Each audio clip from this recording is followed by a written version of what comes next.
Hey everybody and welcome back to our channel. If you want to download and play the GTA Vice City on your PC or laptop, in today's video we are gonna guide you through the method for that. So without any delay, let's just dive right in and get started. You can start by opening up the Steam application. For that, you can either use Steam or Rockstar Games, any of the one possible.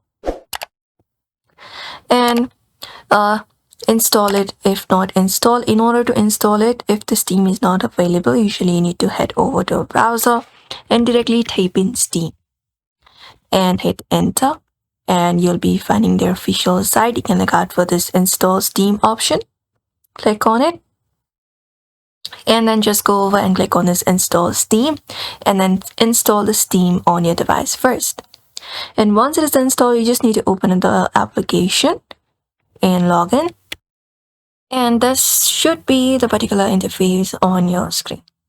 Now within here, you just need to look out for the search at the top and directly type in GTA and hit enter, and you will be finding the following results.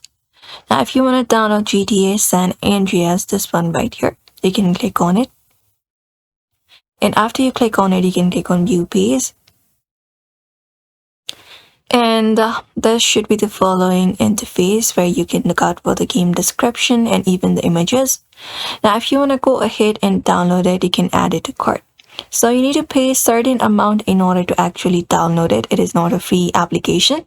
So we have this much for a month if you want to subscribe to GTA Plus. But usually in order to download it, you need to pay this much amount.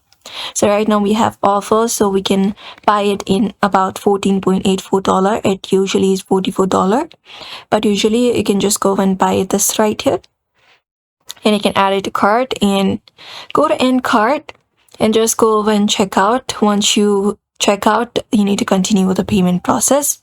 So provide in your details and continue, and once you complete it up, you'll be finding the exe file available on your device. You just need to install it and log in into your account, and you can start playing the game on your particular device.